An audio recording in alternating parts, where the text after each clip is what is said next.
Hey guys, welcome back to new video. तो सबसे पहले बता दूं कि मेरा नाम राजेंद्र कुमार है। मुझे जो इस डिपार्टमेंट ऑफ पोस्ट में डाक विभाग में जी बीपीएम पद पर 1.5 साल से लगातार ज़्यादा काम करते हो गया है।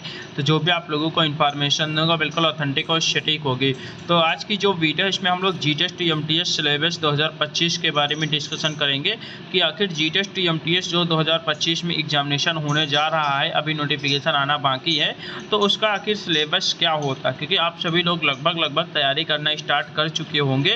ठीक है, जितने भी लोगों का यहाँ पे 3 साल कंप्लीट हो रहा है या फिर 2 साल कंप्लीट हो रहा है, क्योंकि अभी तक यही डिसाइड नहीं हो पाया है कि जीटीएस एमटीएस का जो एग्जामिनेशन होगा, प्रमोशन एग्जामिनेशन, वो जो है आपका 2 साल रहेगा या फिर 3 साल। इस पर अभी जो है कन्फ्यूजन चल रहा है। जब तक ऑफिशियल नोटिफिकेशन नहीं आ जाता है डिपार्टमेंट की तरफ से, तब तक कुछ नहीं कहा जा सकता है। फिर भी हम लोग जो है अपनी तरफ से सजग रहते हैं। आप लोग अपनी तैयारी बिल्कुल जो है मजबूत करके रखिएगा।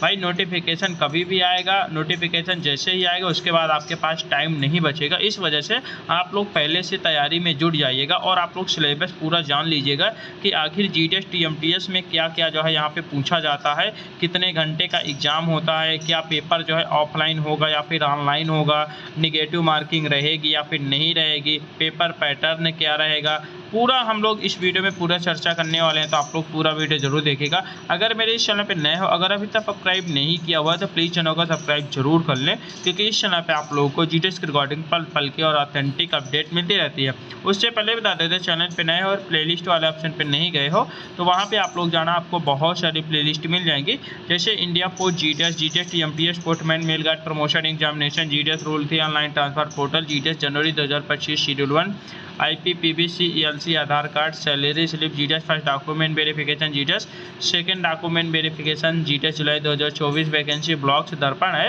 ये सभी प्लेलिस्ट इसी चैनल पर मिल जाएगी। जो भी आप लोगों के मन में कन्फ्यूजन चल रहा हो, आप लोग इन सभी प्लेलिस्ट पे जाकर अपना कन्फ्यूजन दूर कर सकते हो। देखिए, सबसे पहले हम लोग जो है यहाँ पे बात करते हैं जीटीएस टीएमटीएस सिलेबस के बारे में।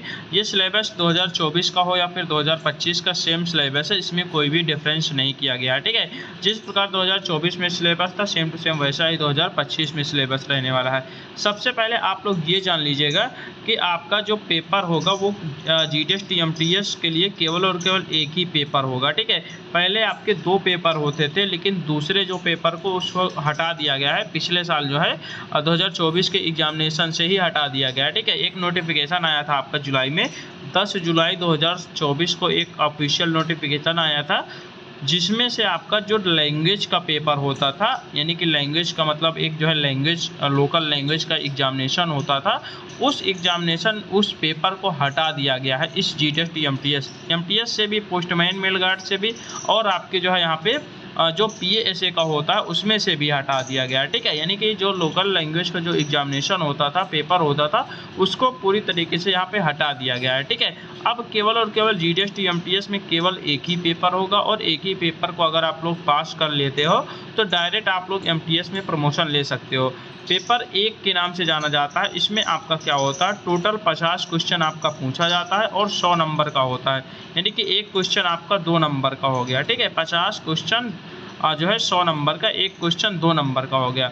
ठीक है, उसके बाद हम लोग टाइम की बात करेंगे तो टाइम आपका जो है 60 मिनट का टाइम होता है, यानी कि पूरा 1 घंटा टाइम होता है, और आपके पास 50 क्वेश्चन होते हैं। बहुत टाइम रहता है, इनफ रहता है, क्योंकि इसमें ज़्यादा जो है कैलकुलेशन वगैरह कुछ रहता नहीं है। मैथ के हालांकि 10 क्वेश्चन रहते हैं, लेकिन उसमें भी ज़्यादा कैलकुलेशन नहीं रहता है, तो आराम से आपका हो जाएगा, ज़्यादा टाइम आपका नहीं लगने वाला है। अब देखिए, हम लोग बात करते हैं इसमें जो है कैसे क्या पार्ट में। देखिए, 2 पार्ट में इसको डिवाइड किया गया है। पहला है आपका पार्ट 1। पार्ट 1 में आपका जो है यहाँ पे जो है पार्ट 1 में आपका क्या रखा जाता है, post office guide and post office manual volume. Post office guide यानी कि ये जो आपका पार्ट है, यानी कि ये जो 30 क्वेश्चन का पार्ट है, आप लोग ध्यान देना यहाँ पे, ये जो 30 क्वेश्चन का जो पार्ट है, ये जो है आपका पूरा का पूरा जो है आपके पोस्ट ऑफिस से रिलेटेड क्वेश्चन आएंगे। जैसे कि आपका पोस्ट ऑफिस की स्थापना कब हुई, ठीक है, यहाँ पे जो है मतलब बहुत सारे जो भी क्वेश्चन होंगे पोस्ट ऑफिस से रिलेटेड होंगे। आपका आर्टिकल से रिलेटेड हो जाएगा, रजिस्टर पोस्ट, स्पीड पोस्ट से रिलेटेड हो जाएगा। ठीक है, यानी कि कुल मिला के डाक विभाग से रिलेटेड सारे क्वेश्चन हो जाएंगे, यानी कि विभागीय क्वेश्चन जो होंगे वो जो है आपके टोटल 30 क्वेश्चन होंगे, और जो बचे 20 क्वेश्चन है वो जो है आपके 10 क्वेश्चन जीके जीएस के और 10 क्वेश्चन मैथ के रहेंगे। तो 20 क्वेश्चन आपका पार्ट बी से हो गया और 30 क्वेश्चन आपका पार्ट ए से हो गया। टोटल और टोटल 50 क्वेश्चन हो गए, 100 नंबर का हो गया। ठीक है, अब देखिए यहाँ पे पोस्ट ऑफिस गाइड की बात करेंगे तो इसमें टोटल 23 क्वेश्चन पूछेगा, और पोस्टल वॉल्यूम की बात करेंगे इसमें जो है 7 क्वेश्चन पूछेगा, यानी कि जो डाक विभाग से रिलेटेड जो रहेगा टोटल वो जो है टोटल 30 क्वेश्चन रहेंगे। ठीक है, जीके जीएस के आपके 10 क्वेश्चन रहेंगे, मैथ के आपके 10 क्वेश्चन रहेंगे। तो इस प्रकार आपसे टोटल 50 क्वेश्चन 100 मार्क्स का और 1 घंटे का आपके पास टाइम होगा। केवल और केवल एक पेपर होगा, इसके अलावा कोई भी पेपर नहीं होगा। इसी पेपर को क्वालिफाई करोगे तो आपको जो है यहाँ पे डायरेक्ट प्रमोशन मिल जाएगा। पेपर 2 की अगर हम लोग बात करेंगे, जो कि पहले हुआ करता था लेकिन उसको जो है यहाँ पे हटा दिया गया है, जिसको मैंने आप लोगों को बता दिया है। ठीक है, देखिए क्वालिफाइंग मार्क्स की अगर हम लोग बात करें तो पेपर 1 में जो क्वालिफाइंग मार्क्स है और पेपर 2 में जो क्वालिफाइंग मार्क्स है वो जो है सब सेम रहता था, हालांकि इसको हटा ही दिया गया है तो इससे कोई मतलब ही नहीं है। तो क्वालिफाइंग मार्क्स की अगर हम बात करेंगे तो जनरल का जो क्वालिफाइंग मार्क्स होता है 40% होता है, ओबीसी ईडब्ल्यूएस का 37%, एससी एसटी पीडब्ल्यूडी का 33%। ये जो है आपका क्वालिफाइंग मार्क्स होता है, यानी एग्जामिनेशन क्वालिफाई करने के मार्क्स होता है। उसके बाद मेरिट बनती है, आपको पता है कि जो है यहाँ पे जो है सर्कल वाइज जो है वैकेंसी के अकॉर्डिंग आपकी मेरिट बनती है। जितनी भी वैकेंसी होंगी उतने बच्चों को वहाँ पे बुलाया जाएगा, जिसके सबसे ज़्यादा नंबर होंगे उन्हीं में से उन्हीं का यहाँ पे जो है मेरिट लिस्ट में नाम आ जाएगा। अब देखिए एक चीज़ और आप लोग जान लीजिए, पेपर जो है आपका ऑफलाइन होगा, फॉर्म भी आपका ऑफलाइन भराया जाएगा, यानी कि ऑनलाइन इसमें कुछ भी नहीं होता है। इसमें जो है लगभग सारा चीज़ ऑफलाइन होता है। आपके फॉर्म जो भरे जाएंगे वो भी आपकी जो है ऑफलाइन तरीके से ही भरे जाएंगे। आपके जो है डिवीज़न स्तर पर, यानी कि आपके जो है हेड ऑफिस स्तर पर आपके फॉर्म भरे जाएंगे। ऑफलाइन तरीके से आपको फॉर्म भर के भेजना पड़ेगा डिवीज़न ऑफिस में। उसके बाद वो फॉर्म आपका जाएगा आरओ लेवल पर, आरओ लेवल से वेरीफाई होकर सर्कल लेवल पर जाएगा। तो ऐसे करके यहाँ पे जो है ऑफलाइन तरीके से फॉर्म भराया जाता है। उसके बाद पेपर भी आपका ऑफलाइन ही होता है। ठीक है, पेपर भी आपका ऑफलाइन, जो आपका ऑब्जेक्टिव टाइप क्वेश्चन होते हैं। ठीक है, यहाँ इसमें जो है इस पेपर में जो ऑब्जेक्टिव टाइप 50 क्वेश्चन होंगे, यानी कि बहुविकल्पी होंगे। इसमें कोई लिखित वगैरह कुछ नहीं होता है। ठीक है, ना ही आपका इसमें कोई निगेटिव मार्किंग होती है। ये जो है बहुत चीज़ें आप लोगों को जानना ज़रूरी थे, जैसे कि पेपर आपका ऑफलाइन होता है, ऑब्जेक्टिव टाइप क्वेश्चन होते हैं। ठीक है, फॉर्म भी आपका ऑफलाइन तरीके से भरा जाता है और इसमें कोई भी निगेटिव मार्किंग नहीं होती है।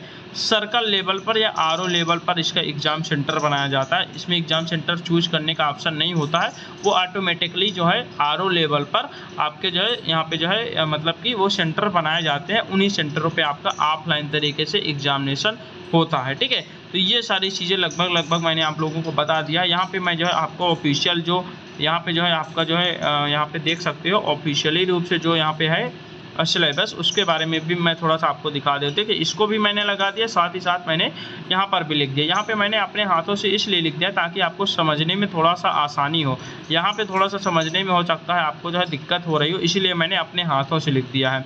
अब देखिए इसमें अगर हम लोग बात करेंगे तो यहाँ पे जो है पार्ट 1 में जो बात कर रहे हैं पोस्ट ऑफिस गाइड के रिगार्डिंग, पार्ट 1 में इसमें जो है टोटल आपका जो है 30 क्वेश्चन होते हैं और 60 नंबर का होता है, 2 नंबर का एक क्वेश्चन। ठीक है, वही चीज़ जो मैंने बताया है। उसके बाद पोस्ट ऑफिस गाइड में आपका ऑर्गेनाइजेशन ऑफ डिपार्टमेंट, यानी कि ये जो डिटेल सिलेबस है। ठीक है, टाइप ऑफ पोस्ट ऑफिस कितने प्रकार के होते हैं, बिजनेस हावर हो गया, payment of postage stamp stationery, इससे रिलेटेड क्वेश्चन हो जाएंगे। General rules, packing, sealing, posting, manner of accepting postage stamp, इससे रिलेटेड मेथड ऑफ एड्रेस। ठीक है, यानी कि कैसे क्या एड्रेस में रिटर्न करना है, कैसे क्या वो सारी चीज़ें हो गई। ठीक है, post box and post bag हो गया, ड्यूटी ऑफ लेटर बॉक्स हो गया। ठीक है, उसके बाद आपका ऑफिशियली पोस्टल एड्रेस। ठीक है, ये सारी चीज़ें, product of service, mail packing, ये सब यानी कि पोस्ट ऑफिस से रिलेटेड, डाक विभाग से रिलेटेड आपके 23 क्वेश्चन इधर से हो गए। उसके बाद आपका एक होता है पोस्टल मैनुअल वॉल्यूम 5 करके एक होता है चैप्टर। ठीक है, उसमें आपका जो है यहाँ पे 7 क्वेश्चन होते हैं। तो टोटल 23 क्वेश्चन इधर से, 7 क्वेश्चन इधर से, टोटल 30 क्वेश्चन आपका डाक विभाग से रिलेटेड होंगे, पोस्ट ऑफिस से रिलेटेड होंगे। ठीक है, उसके बाद हम लोग नीचे आएंगे तो पार्ट बी जो होता है आपका वो जो है टोटल 20 क्वेश्चन होते हैं, 2 नंबर का एक क्वेश्चन, टोटल 40 नंबर का यहाँ पे पार्ट बी होता है। ये साथ में ही होता है, पेपर एक ही पेपर में सब पूरा आता है। ठीक है, उसके बाद हम लोग जो है जनरल अवेयरनेस की बात करेंगे, जिसके 10 क्वेश्चन होते हैं। इसमें आपका जो है टॉपिक टू बी कवर्ड 1 से 3 क्वेश्चन, हर टॉपिक से 1 से 3 क्वेश्चन हो सकते हैं। Indian geography, civics, general knowledge, Indian culture and freedom struggle, ethics and morals study, ये जो है सब मिला के जो है टोटल 10 क्वेश्चन आपसे पूछे जाएंगे। अगर अर्थमेटिक की बात करेंगे यानी मैथमेटिक्स की बात करेंगे तो उसमें से भी आपके 10 क्वेश्चन होंगे, जिसमें कि आपका जो है बॉड मास एक जो है चैप्टर होता है उससे रिलेटेड क्वेश्चन हो जाएंगे। परसेंटेज हो गया, प्रॉफिट एंड लॉस हो गया, सिंपल इंटरेस्ट हो गया, एवरेज हो गया, टाइम एंड वर्क हो गया, टाइम एंड डिस्टेंस हो गया, ठीक है, यूनिटरी मेथड हो गया। ये सब क्वेश्चन जो है आपके मैथमेटिक्स से पूछे जाएंगे। बहुत गिने चुने ही आपके टॉपिक हैं, ज़्यादा कुछ यहाँ पे पूछा नहीं जाता है मैथमेटिक्स में। Normal, percentage, profit and loss, simple interest, ठीक है, एवरेज, ये सब टाइम एंड वर्क, ये सब आप लोग पढ़े होते हो। अगर आप लोगों ने कम्पिटेटिव एग्जामिनेशन दिया है तो आप लोग ईजिली कर सकते हो, कोई दिक्कत नहीं, मैथ में कोई दिक्कत ही नहीं होती है, जीके जीएस में भी कोई दिक्कत नहीं होती है। बाकी अगर इस टॉपिक की बात करेंगे पोस्ट ऑफिस गाइड के, तो इसमें आपको जो है पढ़ना पड़ता है, क्योंकि ये जो है नई चीज़ें हैं, आप लोग इसको कभी नहीं पढ़े होंगे। लेकिन आप लोग जब विभाग में काम कर रहे हो तो धीरे धीरे आपको नॉलेज होता जाएगा, फिर भी थोड़ा बहुत आप लोग पढ़ लोगे तो आप लोग ईजिली एग्ज़ाम को क्रैक कर सकते हो, कोई भी दिक्कत नहीं होती। इतना मतलब इतना टफ एग्जामिनेशन नहीं होता है। तो लगभग मैंने सारी चीज़ें आपको बता दिया। पेपर कैसा ऑफलाइन ऑनलाइन भी बता दिया, कितने घंटे का, 1 घंटे का पेपर होगा, पेपर ऑफलाइन होगा, कोई भी निगेटिव मार्किंग नहीं रहेगी, पेपर पैटर्न सब कुछ लगभग मैंने आप लोगों को बता दिया है। तो आशा करता वीडियो अच्छी लगी होगी। अगर वीडियो अच्छी लगी तो वीडियो को लाइक करें, कमेंट करें, शेयर करें। अगर मेरे चैनल को अभी तक सब्सक्राइब नहीं किया हो तो प्लीज़ चैनल को सब्सक्राइब जरूर कर लें। तो चलिए ठीक है, मिलते हैं एक नई वीडियो के साथ, तब तक के लिए बाय बाय, टेक केयर।